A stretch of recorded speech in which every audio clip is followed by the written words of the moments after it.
araw po sa lahat guys. So nandito na po tayo sa 116 days na po tayo ngayon kay Colette. So kita nyo po guys, ano yung weather dito, diba? Bumabagyo na naman po. So very challenging po. Kagabi nahihirapan ako kasi nga mahangin, maulan, tapos ang lamig. Kasi ito may mga nganak tayo na sao. So hindi pa siya, ano na siya, yung nipple niya pointed out na siya. Pero magapa yung kanyang digit kasi hindi pa siya nagkakaskas. So kailangan ko siya paliguan guys kasi nilaro niya yung kanyang pupu. So she needs to take a bath. Ayan. May heating lamp na po tayo dyan. Ready na po ito para pantabin ito dito. Punta dyan sa pinto na yan. Andyan yung ating mga gamot. Injections. Yung ilaw may naka-ready dyan. Spray. Just in case na may magbi-bleeding or anything. May thread na tayo. Meron tayong betadine doon na naka-ready. May mga rugs na rin na naka-prepare. So yung plastic matting dyan. Sa pina na lang yan. So ito may kuryente na yan guys. Tinanggal ko lang yung plug. Tapos dalawa na yung solar dyan. Kung kailangan natin ng ilaw, as long as walang brownout, may ilaw tayo. So yan, ready na yan. Tinabunan ko na rin doon kagabi kasi nga masyadong malamig na. So, kailangan natin i-secure yung area. So yan o, maulan na maulan. Ito talaga yung challenge dito pagka nagbe-breeding si Tisay guys kasi tumatiming talaga na umuulan. So, hindi ito yung magiging hadlang para magsusumikap tayo. Lalo tayo magsipag. Kailangan ko siya paliguan kasi kailangan ko tanggalin yung mga dumi sa kanyang nipple para pagka, just in case na lumabas today yung piglets, malinis siya, hindi masasak ng mga piglets yung dumi. So, linisin ko muna siya guys. Nakapag-disinfect ako dito 5 days ago. So, prepared na itong area kasi nga may 3 days ako, nag-advance ako ng 3 days. So, to make sure na hindi tayo behind sa mga videos. Kasi nagre-remind lagi si Daddy Jem. So, we need to make sure that he is at ace. Kasi nga hindi kakayanin kung papaslupot ka dito. Kasi hindi mo mapipredict kung ano yung takbo ng panahon.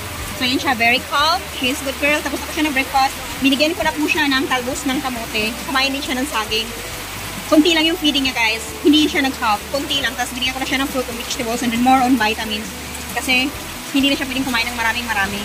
So yun. Pero kailangan niya healthy. Kailangan may laman yung kanyang tiyan. Kasi sabi na nga sa akin ng pet ng CJ, pwede ko daw siyang zero feeding. Ayaw ko ng ganun kasi ayaw kong manghina yung aking feed. Hindi natin alam kung gaano katagal yung pag-labor niya. So kailangan niya ng energy to finish to para matapos namin ng maayos. So hindi siya, yung may lakas pa siya. At saka maalagaan pa niya yung mga piglets. So linisin ko na po muna, tapusin ko muna yung pagpapaligo sa kanya. So ayan o, masyadong maulan guys. So yan, kumakain na sila. So doon, nakapagkain na rin sila Nana, si Colette, yung mga piglets doon. Kumain na rin yun sila, napakain ko na yung mga chickens. So maglilinis muna si Tisay. Hindi maglilinis, malinis na brush ko na. Papaliguan lang natin si Colette.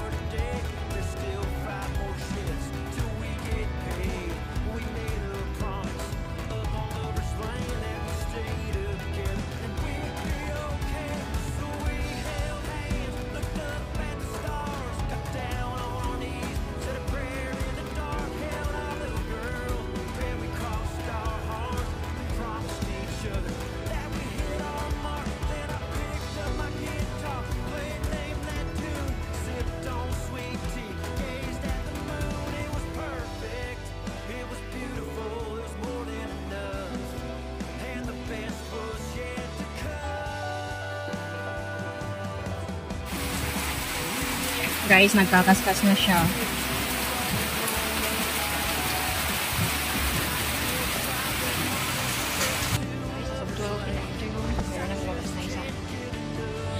pala ko isutilitin ko lang kasi kanina hindi niya ako pinapapasok, tinutulak niya ako. So it means may cramp na siya. Nung tignan namin ni Jay, pero minsan mo.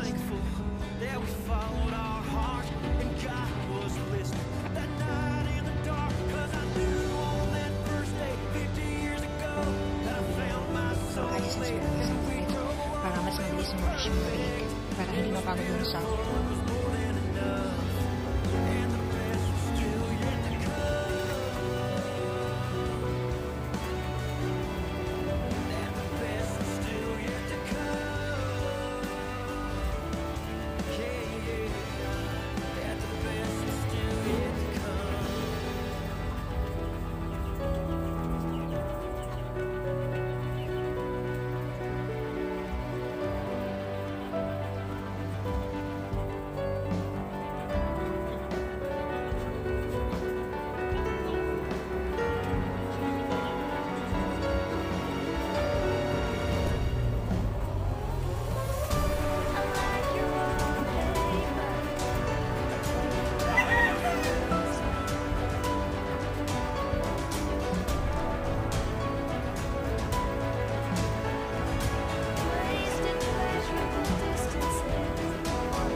nagsusulo si Desai dito guys kasi nga wala si Jim. So, kailangan ko matibay dito. So, yan. Ito yung pinakauna. So, malakas na siya. Yan, galing ng dinig.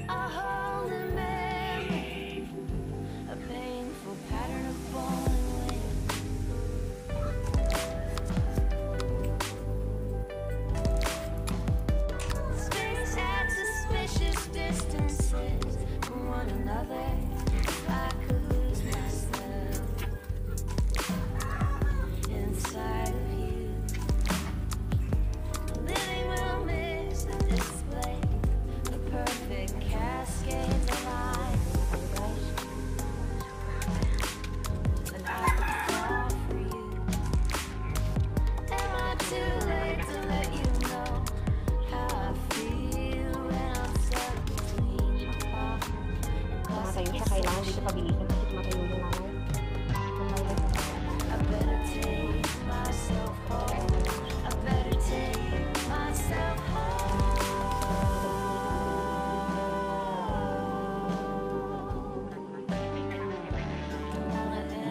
Okay naman dito kasi may net yan.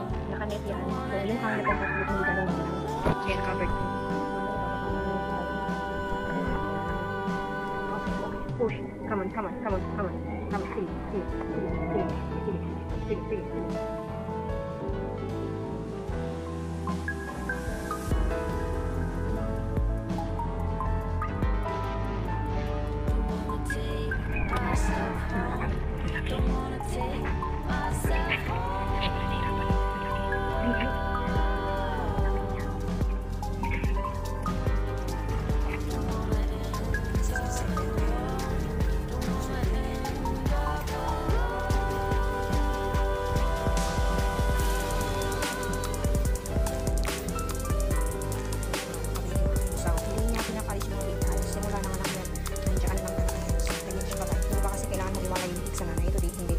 Talagang walang problema yung mga asawa kasi nag-training dito sila, mababay dito sila, mana sa may-ari, mana sa amin dyan.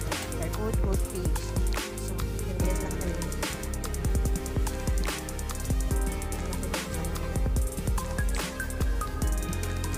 Okay. Push. Come on, 1, 2, 3. Come on. 1, 2, 3. Come on. Mama, come on. Sige, mama, come on. Sige, 1, 2, 3. Come on. 1, 2, 3. Come on.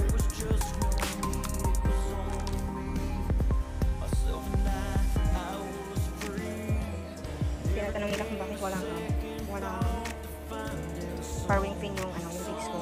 Hindi yung bakal na harang. Hindi kasi nakatrain ito sila. Hindi nakakatakot yung aking mga chows. Everything is manageable here. Susulok ko yung ginagawa ko first.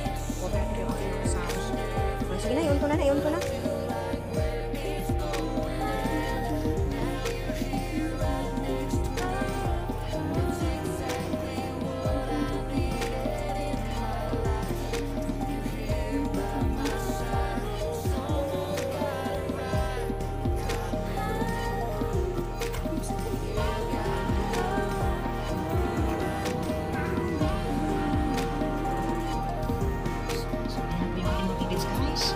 Meron tayong 12, 14 po sana sila kaso lang na drowned na yung dalawa paglabas. Kasama ng placenta yung isa yung yung isang maliit. Tapos ito. Pero marami ang dami ng blessings. Na-break ni kulit yung kayong record. 9 last time for the second breeding. And then this time, super proud ng daddy niya. Kahit sobrang pagod kasi 8 hours nagsishove ng slow kasi may snowstorm sa Chicago. So negative 44 sabi sa akin ni Kuya Wilson Danyo. Nagtanong ako kasi magkagising sa horizon si Chiba tsaka ang Chicago at Canada. So nasa Hungary sila. So medyo magkakalapit yung sa isang horizon sila. So magkakaparehas yung kanilang temperature doon. So nagstay si Jim sa amin hanggang mag-alas 3. So napaka-bless namin. Kahit pagod siya talagang. Alam niya kailangan ko siya dito eh. Kailangan ko ng moral support kasi hindi ako pwede magtawag dito para hindi tumayo yung saw. So ayan na guys. Dami pa yung blessings natin. Ito na yung pagpasok pa lang ito ng taon. Ayan na. So alagaan na lang natin yan para lumaki agad. Tapos kahit medyo pangit yung weather pero laban pa rin. So maghihiting lang tayo. Magka-cover tayo ng pigments. So ganyan. So talagang matibay itong mga trapal na ito. Yan. Kahit mga butas-butas na pero hindi pa rin siya ganun kalamig. So yan. Bababa na lang yun dito. So okay naman tayo na. Tapos yan. Nagulong na. Come on mama. Antayin na lang natin lumabas yung kanyang placenta. napakagaling ni Colette. Napakagaling talaga. Napaka-bless ko sa aking mga sa aking mga spouse. Kasi ang tatalino nila guys ay yung sa kaibigan ko ng anak talagang inano daw ng nanay yung mga piglets. Hindi siya pwedeng mag-handle ng piglets kasi natapakan yung piglets. Tapos namatay na yata yung mga piglets, may isan lang daw natin. So pinsan ko naman, hindi na pag lumiikot lang kumukulong daw. Yung sa isa kong pinsan dito sa kapitbahay, merong 16, so buhay mong 14. So sa akin naman 14, tapos ayan, na-break yung record niya eh. So napaka-bless na naman ako ni Jim kung happy ba daw ako kung dissatisfied ako. Sabi ko napaka-bless ko kasi nung lumabas yung 8, okay na ako dun eh. Tapos nakikita ko naglilibor pa rin si Colette. So sabi ko may pang 9, okay na ako dun sa 9. Binigyan pa ba naman ng 14, so may 12 ako dito. Hindi ka pwedeng hindi maging happy dito, napaka-grateful. Kung kinakantahan ko siya nung kanta ng Santo Niño eh. Our Father, Santo Niño, tapos lumalabas yung mga piglets, napaka-blessed. So ayun na guys, sipag-sipag lang talaga tayo. Yung year end namin napaka-blessed. Pumasok din taon napaka-blessed. So kahit napakahirap ng weather, tapos si Jim doon nagpositive sa COVID. Tapos may winter, yung winter na nag-snowstorm na naman dito, pangalawang snowstorm. So sunod-sunod, so nalaban pa rin tayo. Dapat gusto niya nandito siya ngayong 20, kasi hindi niya pwede mag-travel kasi 15 days yung quarantine niya. So antayin na lang natin kung ano yung magiging progress noon. So ayan pa rin, napaka-blessed. Tapos sinana mga anak din siya ng February naman sinana second week, then sa naman yung kasunod. So laban lang talaga tayo dito. Magsisipag ako dito because I want him that he looks forward na meron siyang uuwian dito sa Pilipinas. So honey, this is for you. I work hard because I know how much you love and support us here. So we're so grateful. Thank you so much for all the sacrifices, for all the kindness, for all the love. So thank you so much. I'm strong, I'm successful because of you. So have a nice day everyone. Thank you for watching and God bless po. Mag-update na lang po si Tisay sa mga pangyayari natin dito sa farm. So thank you sa aking mga katim. Maraming pong salamat sa mga kaibigan na nandyan pa rin sumusuporta. Thank you so much po. Sipag-sipag lang po talaga tayo. Effective po talaga yung mga ginagawa ni Tisay. So baybayan nyo lang guys. Kasi napakalaking tulong po. Very, yung lifestyle ni Tisay. Yung pamamaraan ko po guys, talagang makamasa talaga. Kasi hindi naman tayo ganun kayaman eh. So gumagawa tayo ng paraan para magsusurvive tayo dito sa ganitong kalakaran. Magsusurvive tayo sa kung ano yung meron tayo na hindi tayo nahihirapan, hindi tayo gumagastos ng malaki. Yung ganun lang. So, bye-bye everyone. Sana marami kayong matutunan at saka may naitulong ako sa inyo. Lalong-lalo na dun sa mga nagpapabuyan na nag-struggle po sila. Ito, sana subaybayan nyo si Tisay para makatulong na rin po. Thank you so much God for this one. Thank you for all the blessings. Nakapagsimba ako kanina guys. Tapos nakapahinga pa ako. Tapos ayan na yung mga piglits. So, ang swerte namin. So, maraming salamat. Bye-bye po.